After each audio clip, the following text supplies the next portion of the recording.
goobtan aad arkaysaan waa goob ay daadsan yihiin dhammaan qalabka kala duwan ee loogu talagalay in filimada lagu sameeyo waa magaalada Nairobi gaar ahaan xaafadda Islii waa goobta lagu soo gabagabeynayo filimka ayaan leh oo ay ka qayb qaadanayaan dhalinyaro gaaraysa ilaa 25 dhalinyaro Soomaaliyeed ah oo iyagu qayb ka mid ah waliba ay hore filmaan ugu soo jileen kambaniga weyn oo filmaan sameeyo loo yaqaan Hollywoodka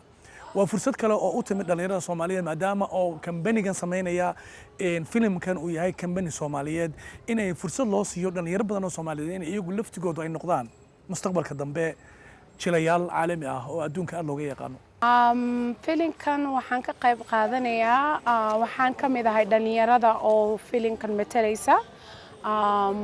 roolkan sameynayna waxa weeyaan inanka ayaan la yiraahdo walaashiisaan ahay industry-ga filimka hadda wuu weynaanayaa waxaan u baahanahay dhalinyaro badan oo ku matalaya iyo kuwa filmaanta sameeya inay isoo wada baxaan ay wada sameeyaan waayo haddii aan shaqadeena ana ka qabsan karin dad kale inooma qaba si fiican inooma qaban karaan oo sheekadeena si fiican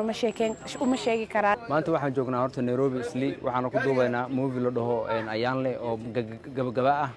movie-gan waa movie-ga ugu badan Soomaali dhalinyaro ugu badan tahay oo Soomaalina gacanta ku hayso ka bacdina aadaya festival-yaasha sida Hollywood oo kale ugu horeyn magacaaga magacaygu waa Zubair Maxamed Nuur malayd waxna naanayso lagu yaqaano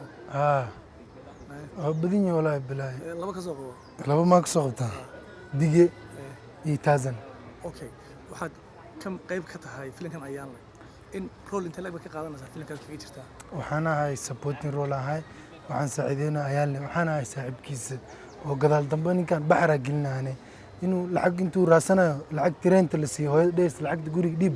askarta ka qaadanayso gadaal dambe waxaa laga rabaa inuu reenta lacagta dhibo ma haysto soo anuu soo raasana ani broka wayno waxa rabtid waa ku suubina lacagaan rabaa wadhi ani lacag waa ku haye haddaan maxaa ka leedahay haddaan waxay raadinaya nin oo jilay camal argagixiso ani waxaan u dhawaa ku hayno ninkaana toore ninkaana baxar gelina suubi aan ku leeyahay markaasuu suubina baxar u galaa markaas adigu maasan waxaan ku suganahay waxa weeye goobtan filimka lagu sameynayo waliba nasiib wanaag dad Soomaali ay gacanta ku hayaan waxaad ka mid tahay aqoonyahaniinta halkan u yimid inay qayb ka noqdaan filimkan roolkaaga filimkan maadaama aan kugu ogaayna markii hore qurbaha joogtay markii goobtan hadda Nairobi tahay Ibrahim aad ayaa u mahadsantahay ma sha Allah sida aad sheegtay dhalinyaro badan oo filimada wax badan ku soo jiray ama hadday noqon lahayd maartay directing-kii hadday noqon lahayd acting-kii ayaa meeshan isugu yimid aniga qaybtan maxaa la jiray ninka director-ka waa saaxiibkay weeye waxaan maanta u meesha inaan garab u noqdo shaqadaydu waxay tahay waxa af Ingiriiska lagu yiraahdo script supervisor oo macnaheedu yahay in maartay scripterkii iyo maartay filimkii ay iswaafaqsan yihiin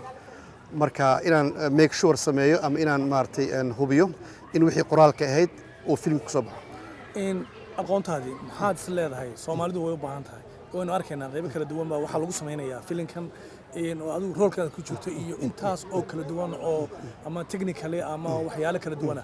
حاسورن كرتها لأن الصوماليات سلوا هلو كم بين الصوماليات ودم يسترن أو صومالي كلي عنده كويس أما ورشد بين أورن كرنا في المادة الوزارة المحل وحلو معي إبراهيم سيد لو أوجي هاي هوش أنا هذا هنا وحول مارتي دولة إقامته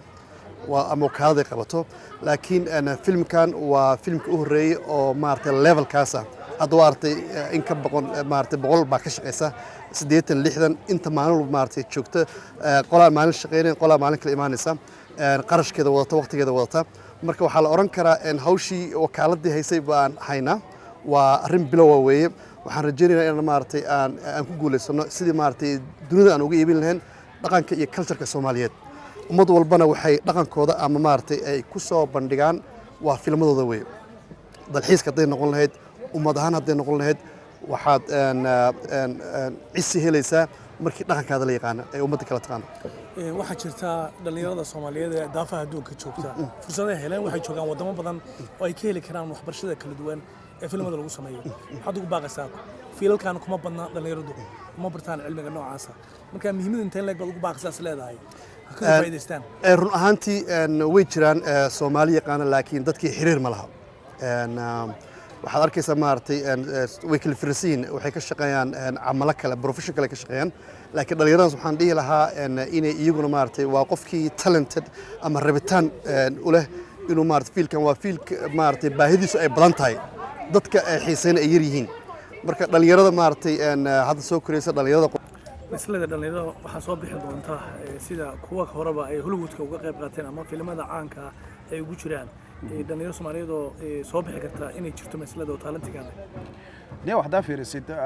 hadda waxaan ugu jiraa barxad oo kamid ahaa dhalinyaradii Captain Films ka qayb galay barxadka kale weyn oo Oscarada qaatay oo intaas awood qaatay oo markii ugu horeysay film jilay marka talent badan way jiraan laakiin haddii ay helaan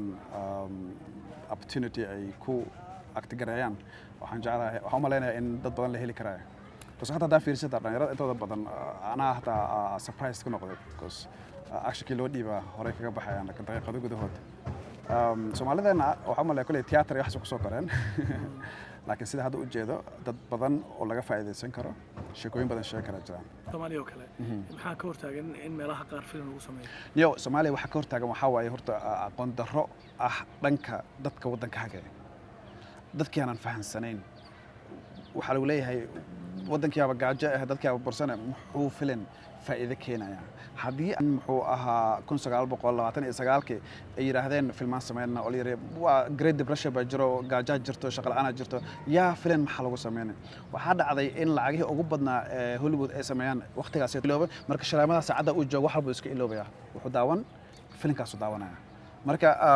Soomaaliya sidoo kale filmaanta inta badan wacyigelin ba ku jirto aad u weyn wacyigelinta sida waxa kamid ah muxuu ahaa in aad dhibaatada